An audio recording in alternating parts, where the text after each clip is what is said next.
Just ज्ञान में आप सभी का स्वागत है। आज मैं आपके सामने कक्षा 8 का पाठ 4 जो कि एक कविता है दीवानों की हस्ती, जिसे भगवती चरण वर्मा द्वारा लिखा गया है, लेकर प्रस्तुत हुई हूँ। इस वीडियो में मैं इसका भावार्थ बताऊंगी और कुछ उससे संबंधित प्रश्न उत्तर भी, जो इस प्रकार से है। पहले जो पाठ का सारांश है उसके बारे में थोड़ा हम जानकारी ले लेते हैं। दीवानों की हस्ती शीर्षक कविता में दीवानों तथा मस्ती के साथ जीने वाले उन वीरों की मनोदशा का वर्णन किया है जो मातृभूमि को स्वतंत्र कराने के लिए अपनी जान हथेली पर लेकर फिरते रहते हैं। यह कविता देश को आज़ाद कराने से पहले लिखी गई थी। दीवानों की हस्ती नामक यह कविताओं में दीवानों की मनोदशा और उनकी क्रियाकलाप वे क्या करते हैं उसके बारे में वर्णन किया गया है। दीवानों में वीर जो लोग हैं, जो हमारे आज़ादी के लिए लड़ने वाले लोग हैं, वह अपने को पूरी तरह से समर्पित भावना के द्वारा उसको व्यक्त किया गया है। उनके हृदय में देशभक्ति, देश प्रेम कूट कूट के भरा हुआ है। आज़ादी के लिए वह दीवाने देश के लिए सब कुछ करने के लिए तैयार हैं। देश की स्वतंत्र कराने की चाहत उनके अंदर कूट कूट के भरी हुई है और वह अंग्रेजी सरकार से यहाँ वहाँ बसते फिरते हैं और वे बेफिक्र रहने वाले लोग हैं। उनकी जो टोली है उस टोली पर अंग्रेज सरकार के डर का कोई असर नहीं होता है। वे मस्ती से प्रकृति के लोगों से जाकर मिलते हैं, उनमें खुशियाँ बांटते हैं और उसके बाद वह अपना स्थान बदल लेते हैं। उन्हें देखकर कुछ लोग बहुत खुश होते हैं, जबकि यह दशा जो अंग्रेजी सरकार से बचकर घूमते फिरने की जो स्थिति थी उसे देखकर कुछ लोगों के आंखों में बहुत ज़्यादा आंसू भी आ जाते हैं। उन्हें जल्दी वापस जाकर देखकर लोगों ने उनसे बार बार प्रश्न किए कि आप अभी तो आए थे और फिर चले गए हैं। बेफिक्री में जाने वाले लोग ने अपने आने जाने के बारे में वह कुछ भी बताते नहीं हैं और उन्हें रोकने की कोशिश करते हैं। वे लोगों की मुसीबतों और उनको दुख को लेकर अपनी खुशियों को देने का प्रयास करते हैं। उनका कहना है कि वे सुख दुख के समान भाव से ग्रहण करते हैं। उन्हें अपने लक्ष्य की ओर बढ़ना है और दुख तथा अभावग्रस्त लोगों के बीच में प्यार लुटाते हुए चलना है। उन्हें अपने असफलता के प्रति दुख भी है, क्योंकि देश को स्वतंत्रता दिलाना इतना आसान नहीं है। वे देशवासियों को आज़ाद रखने की शुभकामनाएं देते हुए और अपने लक्ष्य की ओर आगे बढ़ जाते हैं। उन्होंने अपने आने जाने पर कोई भी बंदिश उन्होंने नहीं लगा रखी है। स्वतंत्र रूप से जाते हैं और सारे बंधनों को तोड़कर आगे बढ़ जाते हैं। कविता कुछ इस प्रकार से है। हम दीवानों की क्या हस्ती है, आज यहाँ कल वहाँ चले, मस्ती का आलम साथ चला, हम धूल उड़ाते जहाँ चले।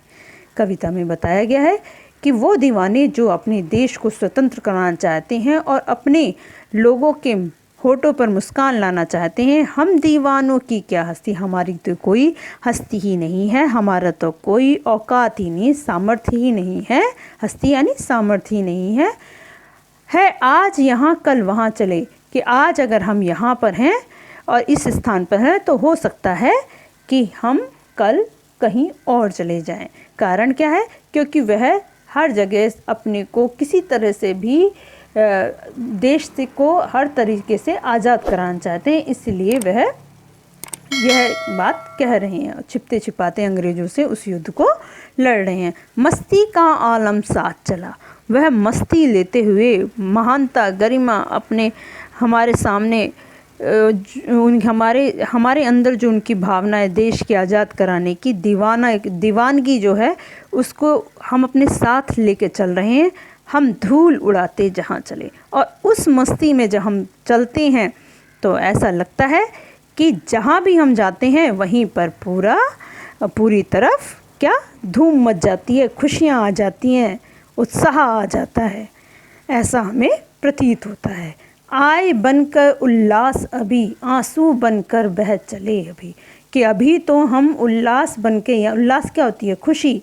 अभी तो हम खुशी बनकर आए थे, आंसू बनकर बह चले अभी, सब कहते ही रह गए अरे तुम कैसे आए कहाँ चले।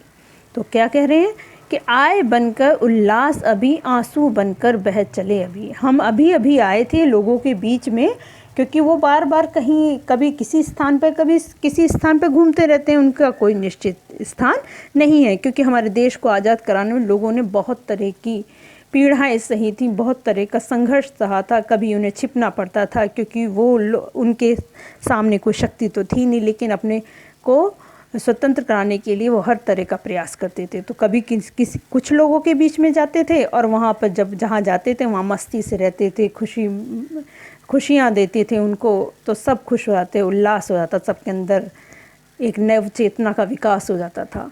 आंसू बनकर बह चले अभी, और जब उनका जाने का समय आता था तो जिनके साथ वो मस्ती से रहे उनके आंखों में आंसू आने लगते हैं। सब कहते ही रह गए अरे, और वही लोग कहते हैं अरे अभी तो आप आए थे और अभी ही चले जा रहे हैं, यानी आपने तो हमारे साथ बहुत ही कम समय बिताया है। तुम कैसे आए, कहाँ चले, तुम कैसे आए थे और कहाँ चल दिए। अभी तो तुम आए थे और अभी ही हमारे जीवन में खुशियाँ आई थी। क्यों? क्योंकि वह चाहते थे कि सभी मनुष्य खुश रहें। किस ओर चले यह मत पूछो, चलना है बस इसलिए चले। उन्हें नहीं मालूम किस ओर चलना है, कहाँ चलना है, इसके बारे में ना पूछे तो सही है, क्योंकि उन्हें तो हर जगह ही खुशियाँ पहुँचानी है और जहाँ भी चलते हैं वहीं पर खुशियाँ फैलाते हुए चलने लगते हैं।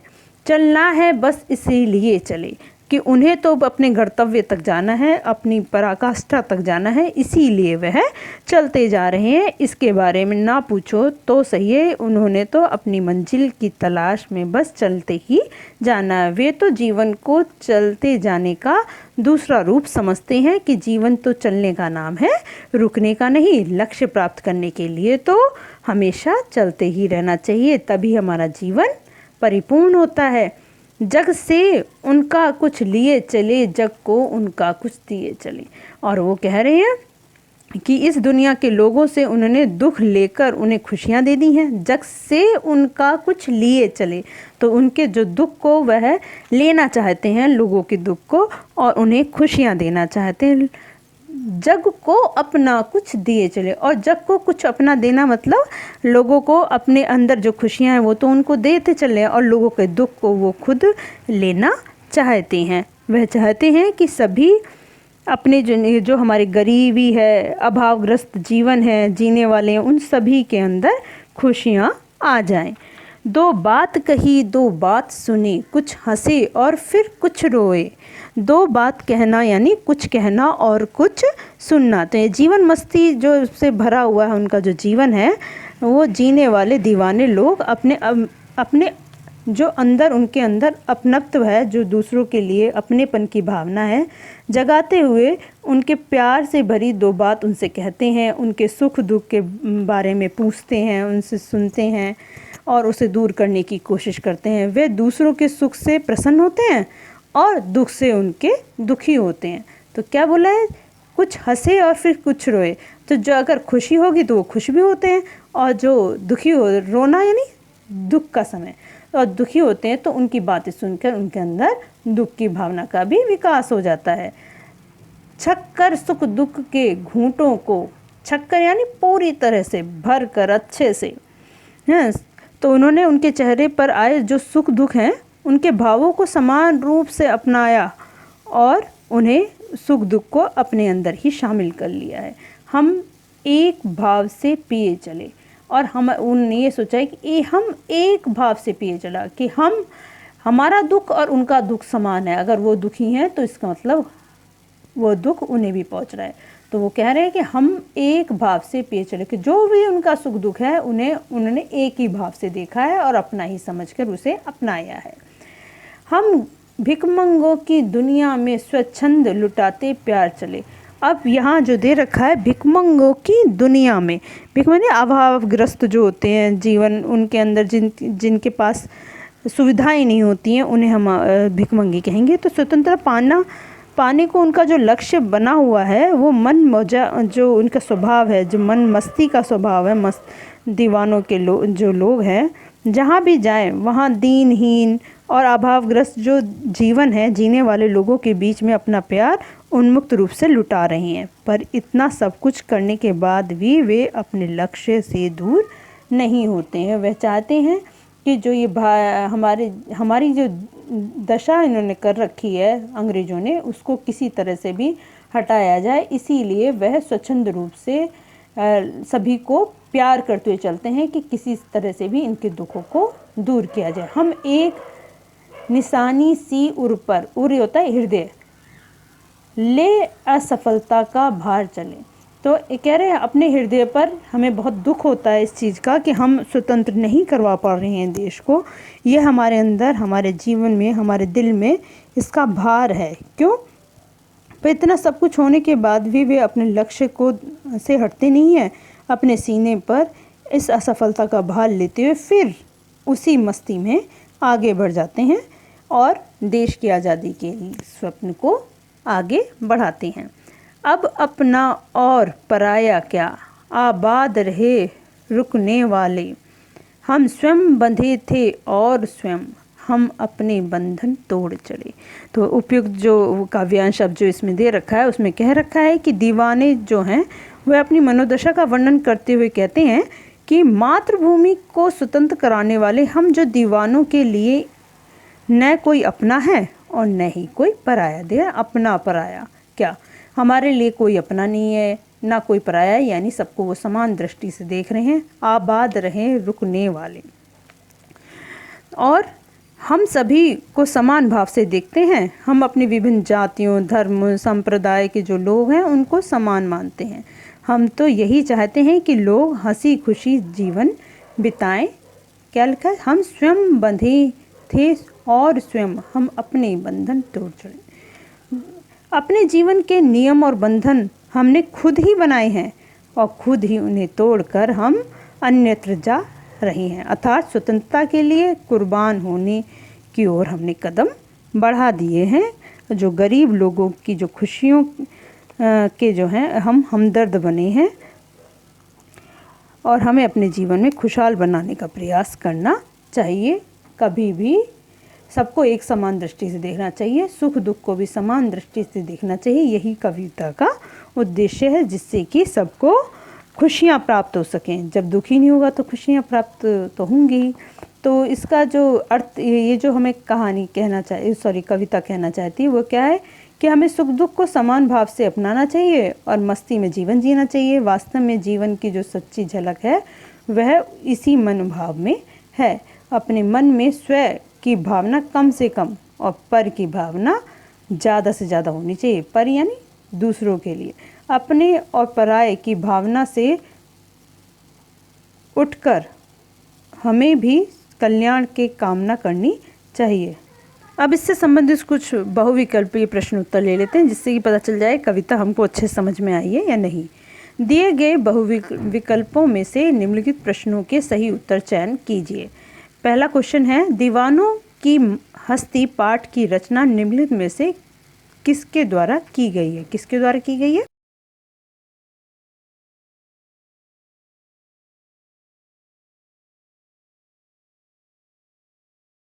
भगवती चरण वर्मा। दीवाने मस्ती भरा जीवन जीने वाले जब एक जगह से दूसरी जगह जाते हैं तो उनके साथ में से क्या होता है? उनकी सुरक्षा देने वाला दल या पुलिस दल या मस्ती का आलम या चिंता के बादल? तो क्या होगा इसका? गा, मस्ती का आलम। नेक्स्ट है, मस्ती भरा जीवन जीने वाले दीवाने लोगों के बीच में क्या बनकर आते हैं? आदर्श, शोक, मेहमान या उल्लास? कविता के अनुसार क्या आएगा? उल्लास। उल्लास यानी खुशी बन के आते हैं। नेक्स्ट क्वेश्चन है, बेफिक्री का जीवन जीने वालों ने इस संसार से क्या किया? दुख, दर्द, समय, धन या इनमें से कोई नहीं? बेफिक्री के जो जीवन जीने वाले ने इस संसार से दुख दर्द लिया। क्या लिया था? दुख दर्द लिया। दीवानों के लिए निम्नलिखित कथनों में से सत्य क्या है? वे लोग खुशी बांटते हैं, वे लोगों में धन बांटते हैं, वे लोगों में धर्म का प्रचार करते हैं, वे लोगों से धन मांगते हैं। तो इसका आंसर क्या होगा? वे लोगों में खुशियाँ बांटते हैं। छक कर सुख दुख के घूंटों को हम एक भाव से पिए चले का आशय निम्नलिखित में से क्या है? पहला, वे सुख दुख को मिलकर पी जाते हैं। वे सुख में बहुत खुश और दुख में बहुत दुखी होते हैं। वे सुख दुख अपने पास आने ही नहीं देते कि वे सुख दुख को समान भाव से ग्रहण करते हैं। तो इसका क्या आंसर होगा? इसका आंसर होगा घ, कि वे सुख दुख को यानी सुख और दुख को दोनों को समान भाव से समझते हैं। नेक्स्ट है, निम्नलिखित में कबीर ने दीवानों के हस्ती पाठ से में संसार को निम्नलिखित में से क्या कहा है? दुख का सागर, सुखों का घर, भिखमंगों की दुनिया या फिर स्वर्ग से भी सुंदर। तो इसका आंसर आएगा भिखमंगों की दुनिया। और ये क्यों कहा है? क्योंकि उस समय हमारी जो देश की दशा थी बहुत बुरी हो रही थी। कारण क्या था कि हमारी अंग्रेजी सरकार हमारे ऊपर अपना अस्तित्व बनाई हुई थी, हमारे ऊपर शासन कर रही थी। दीवानों ने अभावग्रस्त और खुशियों से वंचित लोगों में अपना प्यार किस तरह लुटाया? स्वच्छंद रूप से, सुगंध के रूप में, प्रतिबंध के रूप में या आनंद के रूप में?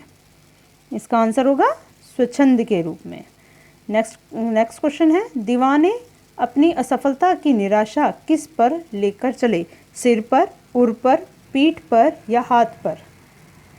आंसर है उर पर, उर यानी हृदय पर। दीवानों ने रुकने वालों के लिए क्या कामना व्यक्त की है? याद रहें, बर्बाद रहें, चालबाज रहें या आबाद रहें? तो किस तरह से व्यक्त किए? आबाद रहें, आबाद कहकर व्यक्त किए। क्वेश्चन 10 का आंसर है घ। इस प्रकार से हमारा ये चैप्टर समाप्त होता है और नेक्स्ट वीडियो में हम आप इसके क्वेश्चन आंसर लेकर प्रस्तुत होंगे। आज के लिए बस इतना ही। चैनल को लाइक करें, शेयर करें, सब्सक्राइब करना तो बिल्कुल भी ना भूलें, जिससे कि आगे आने वाली 8th क्लास की जितने भी चैप्टर हैं उनका नोटिफिकेशन सबसे पहले आपके पास।